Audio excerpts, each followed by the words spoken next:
On this particular day ദേവി തത്വ എന്ന് പറയുന്ന energy form അതിൻ്റെ മാക്സിമത്തിലായിരിക്കും. നവരാത്രിയിലെ ഓരോ ദിവസം കഴിയും തോറും ഈ എനർജി അതിൻ്റെ തീവ്രതയിലേക്ക് വർദ്ധിച്ചുകൊണ്ടേ വരും. ആൻഡ് ഫൈനലി ലാസ്റ്റ് 3-4 ദിവസത്തിൽ അതതിൻ്റെ പൂർണ്ണതയിൽ കംപ്ലീഷനിൽ എത്തിച്ചേരുകയും ചെയ്യും. ഫുൾ ഡിറ്റർമിനേഷനോടെ ഇതിനു വേണ്ടി സ്വയം തയ്യാറാവാൻ റെഡിയാണെങ്കിൽ Navratri is going to be your turning point.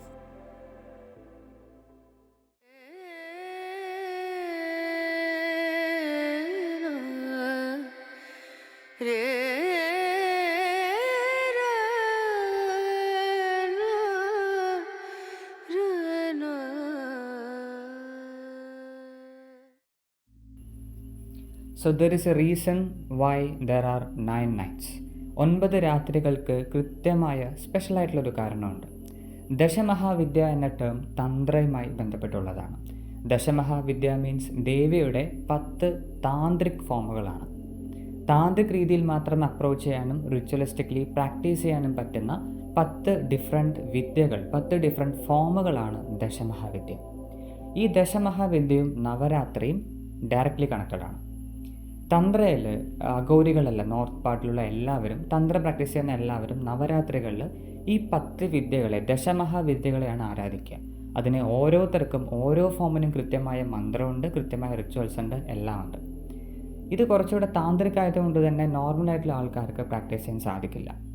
റിച്വൽസും മന്ത്രസൊക്കെ വരുമ്പോൾ അതിന് കൃത്യമായ ഗുരുവിൻ്റെ ഇൻസ്ട്രക്ഷനിൽ കുറേ വർഷത്തിൻ്റെ എക്സ്പീരിയൻസിൽ മാത്രമേ ഇതൊക്കെ എക്സിക്യൂട്ട് ചെയ്യാൻ പറ്റുള്ളൂ. ബട്ട് സാധാരണ ആൾക്കാർക്കും ഇതിന് വഴിയുണ്ട്.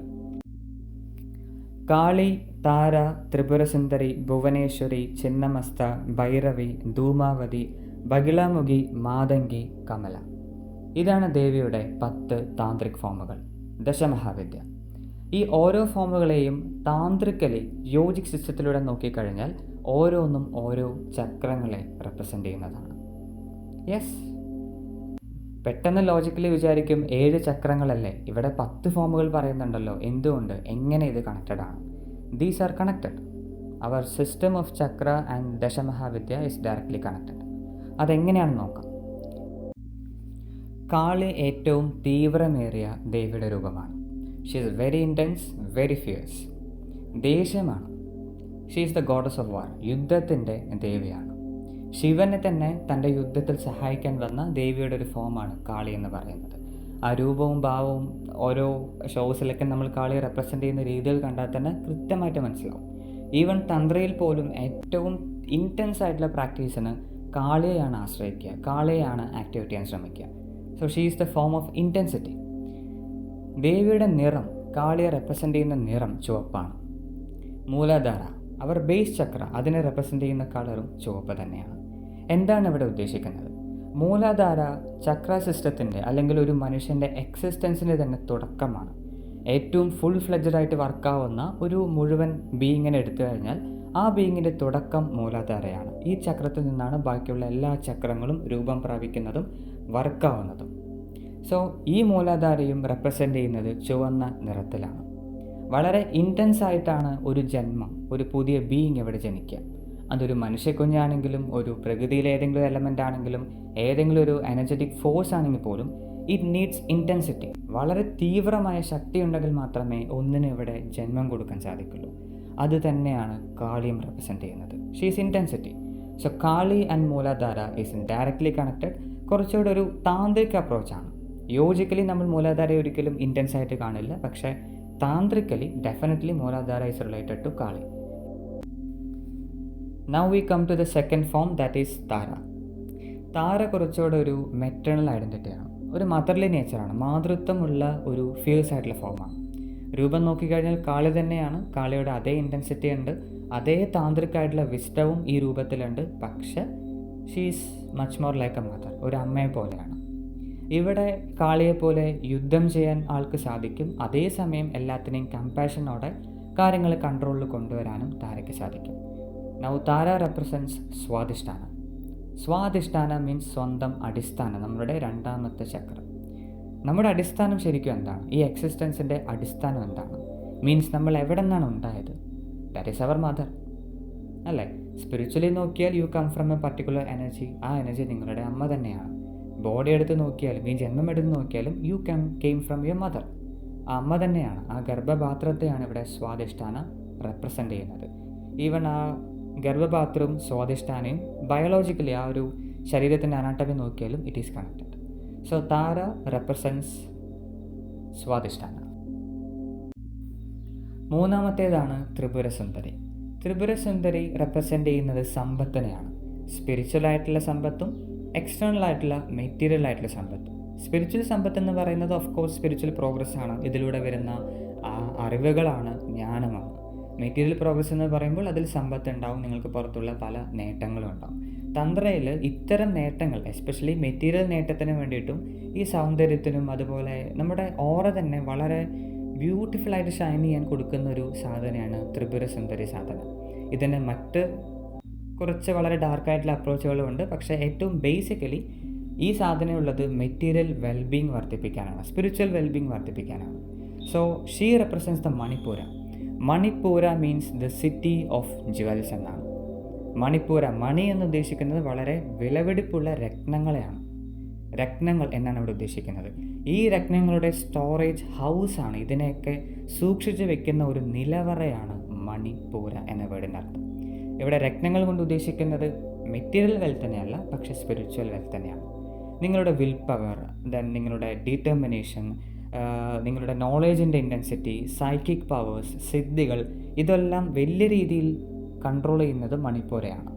ഈ ശരീരത്തിൻ്റെ സ്റ്റെബിലിറ്റി, മനസ്സിൻ്റെ ശക്തി, ഇതെല്ലാം റെപ്രസെൻ്റ് ചെയ്യുന്നത് മണിപ്പൂരയാണ്. So if Tripurasundari is active, ഈ ഒരു ഫോമിനെ നമുക്ക് ആക്ടിവേറ്റ് ചെയ്യാൻ സാധിച്ചു കഴിഞ്ഞാൽ ഓട്ടോമാറ്റിക്കലി മണിപ്പൂരിയും ആക്ടിവേഷൻ വരും. In return you become very powerful in terms of mind and psychic powers. ഇനി തേർഡ് ഫോം ആയിട്ടുള്ള ഭുവനേശ്വരിൽ വന്നു കഴിഞ്ഞാൽ ആ word meaning is the goddess of universe. ഭുവനം എന്ന് പറഞ്ഞാൽ വീടാണ് ഉദ്ദേശിക്കുന്നത്, ഇൻഡിവിജ്വൽ ഹോമല്ല, യൂണിവേഴ്സ് എന്ന് പറയുന്ന ഈ ഒരു മുഴുവനായിട്ടുള്ള വീട് ഇതിൻ്റെ ഈശ്വരയാണ്, ഇതിൻ്റെ ഗോഡസാണ്. നമുക്ക് എപ്പോഴാണ് ഒരു ഹോംലി ഫീൽ ലഭിക്കുക? When we are comfortable. Feeling wise, emotions wise നമ്മൾ എപ്പോഴാണോ കംഫർട്ടബിൾ ആവുന്നത് അതാണ് നമ്മുടെ വീട്, അല്ലേ? ഈവൻ സ്വന്തമായിട്ടൊരു വീടുണ്ടെങ്കിൽ പോലും ചിലരുടെ അടുത്ത് നമ്മൾ നിന്ന് കഴിഞ്ഞാൽ തന്നെ വി ഫീൽ വെരി സേഫ് വിത്ത്. അപ്പോൾ നമ്മൾ പറയും വീട്ടിലിരിക്കുന്നൊരു ഫീലാണ്, നിങ്ങളുടെ അടുത്ത് വളരെ സേഫായിട്ട് എനിക്ക് ഫീൽ ചെയ്യുന്നുണ്ട്. ഈ സേഫ്റ്റിയാണ് ഹോംലി എന്നുകൊണ്ട് ഉദ്ദേശിക്കുന്നത്. എനർജറ്റിക്കലി വരികയാണെങ്കിൽ you will only feel safe if you are established in Anahata. അനാഹതയിൽ എസ്റ്റാബ്ലിഷ്ഡ് ആയാൽ മാത്രമേ നിങ്ങൾക്കൊരു സേഫ്റ്റി, സ്വന്തം എക്സിസ്റ്റൻസിലും സ്വന്തം ഇമോഷൻസിലും ശരീരത്തിലും ഫിസിക്കലി നിങ്ങൾക്ക് സേഫായിട്ട് ഫീൽ ചെയ്യണമെങ്കിൽ യു ഷുഡ് ബി ഹെൽത്തി, ആരോഗ്യപരമായിട്ട് അനാഹതയിൽ എസ്റ്റാബ്ലിഷ്ഡ് ആയിരിക്കണം. ഭുവനേശ്വരി എന്ന് പറയുന്ന ആ താന്ത്രിക് ഫോമിൻ്റെ രൂപം നോക്കിയാൽ പോലും ഒരു പച്ച നിറത്തിലുള്ള ഒരു ഗ്രീൻ സാരിയാണ് ആ ദേവി വെയർ ചെയ്യുന്നത്. Green means of course it is Anahata. ഇങ്ങനൊരു ആസ്പെക്റ്റ് ഭുവനേശ്വരി എന്ന ഫോമിനുണ്ട്. ഇപ്പോൾ പറഞ്ഞ 4 രൂപങ്ങളും ഡയറക്റ്റ്ലി 4 ബേസിക് ആയിട്ടുള്ള ചക്രത്തെയാണ് റെപ്രസെൻ്റ് ചെയ്യുന്നത്. താഴത്തെ 3 ബേസ് ചക്ര, പിന്നെ ബേസിൽ നിന്നും ഹയർ ചക്രാസിലേക്ക് പോകാൻ ട്രാൻസിഷൻ ചെയ്യാൻ ഹെൽപ്പ് ചെയ്യുന്ന അനാഹത. ഇവിടെ നിന്ന് ഇനി അങ്ങോട്ട് കാര്യങ്ങൾ കുറച്ചുകൂടെ കോംപ്ലക്സ് ആവുകയാണ്. ചിന്നമസ്ത, ഭൈരവി, ധൂമാവതി, ഈ 3 ഫോമുകളുടെയും ഇമേജ് ഇവിടെ ഒന്ന് കാണിക്കാം. ജസ്റ്റ് അതൊന്ന് ശ്രദ്ധിച്ച് നോക്കുക. ഇതുവരെ കണ്ട ഫോമുകളിൽ നിന്നും വളരെ സ്ട്രെയിഞ്ച് ആയിട്ടുള്ള രീതിയിലാണ് ഈ 3 ഫോമുകളെയും റെപ്രസെൻ്റ് ചെയ്തിരിക്കുന്നത്. ഓരോന്നും ഇറ്റ് ഈസ് വെരി സ്ട്രെയിഞ്ച്, നമുക്ക് ലോജിക്കലി മനസ്സിലാക്കാൻ പറ്റാത്ത ഒന്നാണ്.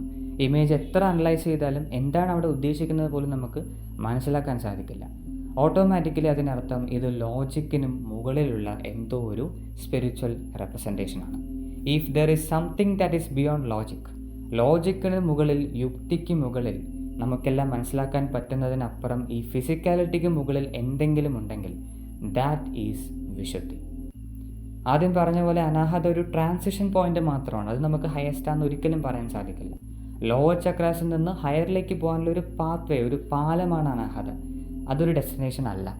ഈ അനാഹതയും ക്രോസ് ചെയ്ത് വിശുദ്ധിയിലേക്ക് കടന്നു കഴിഞ്ഞാൽ വിശുദ്ധി ഈസ് ടോട്ടലി 100% ഒരു താന്ത്രിക് ചക്രയാണ്. ഏതൊരു വ്യക്തിക്കും തന്ത്രയിൽ ഉയരണമെങ്കിൽ വിശുദ്ധി ഇല്ലാതെ ഒരിക്കലും സാധിക്കില്ല.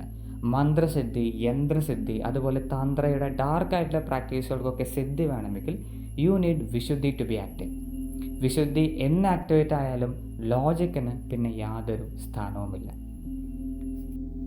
അടുത്ത 3 ഫോമുകൾ ബഗ്ലാമുഖി, മാതങ്കി, കമല, ഇതെല്ലാം ഹയർ പോസിബിലിറ്റിയാണ്. അതായത് എൻലൈറ്റ്മെൻറ്റ്, ലിബറേഷൻ, ഏറ്റവും ഉയർന്ന സ്പിരിച്വൽ നോളജ്, ഇതിനെ സ്ട്രൈവ് ചെയ്യുന്നവർക്കാണ് ഈ 3 ഫോമുകളും ഏറ്റവും പെർഫെക്റ്റായിട്ട് മാച്ച് ആവുക. ഈവൻ ദശമഹാവിദ്യയിലും ഒരു തന്ത്ര പ്രാക്ടീസ് ചെയ്യുന്ന ഒരു സാധകൻ ഇറങ്ങിയാൽ പോലും, ദശമഹാവിദ്യ സാധനയിൽ ഇറങ്ങിയാൽ പോലും അവരുടെ മെയിൻ എയിം, ചിലർ ഇതിലെ ഏതെങ്കിലും ഒരു ഫോം എടുത്ത് പ്രാക്ടീസ് ചെയ്യും, അങ്ങനെയും ലിബറേഷനിലെത്താം. അല്ലെങ്കിൽ ഓരോ ഫോമുകളെയും ആക്സസ് ചെയ്ത് ഓരോ ഫോമുകളുടെ എനർജിയും സ്വന്തം ബോഡിയിൽ കണ്ടെയ്ൻ ചെയ്ത് അവർക്ക് മുന്നോട്ട് പോകാൻ സാധിക്കും. ഏറ്റവും ഡിഫിക്കൽട്ടായിട്ടുള്ള സാധനയാണ് ദശമഹാവിദ്യ. അവസാനത്തെ 3 ഫോമുകൾ റെപ്രസെൻ്റ് ചെയ്യുന്നത് എൻലൈറ്റ്മെൻറ്റിനെയുമാണ്. ഇങ്ങനെയാണ് ദശമഹാവിദ്യ, ദേവിയുടെ 10 ഡിഫറെൻറ്റ് ഫോമുകൾ നമ്മുടെ എനർജി സിസ്റ്റവുമായി, ചക്ര സിസ്റ്റവുമായിട്ട് അലൈൻഡ് ആയിട്ടിരിക്കുന്നത്. ഈ ഒരു എനർജി ഫോമാണ്, ഈ ഒരു ശക്തിയാണ് വരുന്ന ഓരോ നവരാത്രിയിലും ഭൂമിയിൽ തിളങ്ങി നിൽക്കുന്നത്. ഓരോ രാത്രിയിലും ഈ ദശമഹാവിദ്യയിലെ ഒരു പർട്ടിക്കുലർ ഫോം ആക്റ്റീവ് ആയിരിക്കും. അതിനെ കൃത്യമായി ആക്സസ് ചെയ്യാൻ സാധിച്ചു കഴിഞ്ഞാൽ definitely you can reap the benefit. ദേവി ശക്തി ഇനീഷ്യേഷൻ ഈ ഒരു പർട്ടിക്കുലർ പർപ്പസ് ഫുൾഫിൽ ചെയ്യാൻ വേണ്ടി ക്രിയേറ്റ് ചെയ്ത യോജിക് പ്രാക്ടീസാണ്. നമ്മൾ എങ്ങനെ ഫങ്ഷൻ ചെയ്യുന്നു എനർജറ്റിക്കലി എന്നുള്ളത് നമ്മുടെ ബ്രീത്തിങ് പാറ്റേൺ ആണ് തീരുമാനിക്കുക. ഒരു നോർമൽ ഹ്യൂമൻ ബീയിങ് അവരുടെ ബ്രീത്തിങ് പാറ്റേൺ ഒബ്സർവ് ചെയ്ത് കഴിഞ്ഞാൽ ഇപ്പോഴവരുടെ സ്ഥിതി എന്താണ്, ഭാവിയിൽ എന്തൊക്കെ രോഗങ്ങൾ വരും, ഇതെല്ലാം നമുക്ക് കണ്ടുപിടിക്കാൻ സാധിക്കും. ശ്വാസമാണ് ഒരു മനുഷ്യൻ്റെ ക്വാളിറ്റിയും അവൻ്റെ മുന്നേറ്റവും തീരുമാനിക്കുന്നത്. ഈ തിയറിയുടെ അടിസ്ഥാനത്തിലാണ് യോഗയിൽ പ്രാണായാമം എന്നുള്ള സിസ്റ്റം തന്നെ ഏറ്റവും ഫേമസ് ആയി നിലവിലുള്ളത്. So by creating certain adjustments in your breathing pattern, നിങ്ങളുടെ ശ്വസന ഘടനയിൽ കുറച്ച് മാറ്റം വരുത്തി കഴിഞ്ഞാൽ നിങ്ങളുടെ എനർജി ബോഡി തന്നെ മൊത്തത്തിൽ മാറും. ഈ മാറ്റത്തെ, ഇങ്ങനെ ബ്രീത്തിങ്ങിലൂടെ വരുന്ന ജനറേറ്റ് ആവുന്ന എനർജിയെ മുദ്രകളുടെ സഹായത്തോടെ നിങ്ങൾക്ക് ലോക്ക് ചെയ്യാനും സാധിക്കും. If this happens you will be a consecrated idol. Fully consecrate ആയ, ബേസ് ലെവലിൽ കോൺസെക്രേറ്റ് ആയ ഒരു ഹ്യൂമൻ ബീയിങ് ആയി നിങ്ങൾക്ക് ജീവിക്കാൻ സാധിക്കും. ഈ മുദ്രകളെ കൃത്യമായ പ്രാണായാമത്തിലൂടെ കമ്പൈൻ ചെയ്യാൻ സാധിച്ചാൽ. ഇത് തന്നെയാണ് ശക്തിവിദ്യ എന്ന പേരിൽ ദേവിശക്തി ഇനീഷ്യേഷൻ കൊടുക്കുന്നത്. നവരാത്രി ടൈമിൽ ഇത് ചെയ്യുമ്പോൾ കുറച്ചു മുമ്പ് പറഞ്ഞ അതേ എനർജീസിനെ നിങ്ങളുടെ ശരീരത്തിൽ ആവാഹിക്കാനും ഉള്ളിൽ പ്രോപ്പർലി മുദ്രകളുടെ സഹായത്തോടെ ലോക്ക് ചെയ്യാനും സാധിക്കും.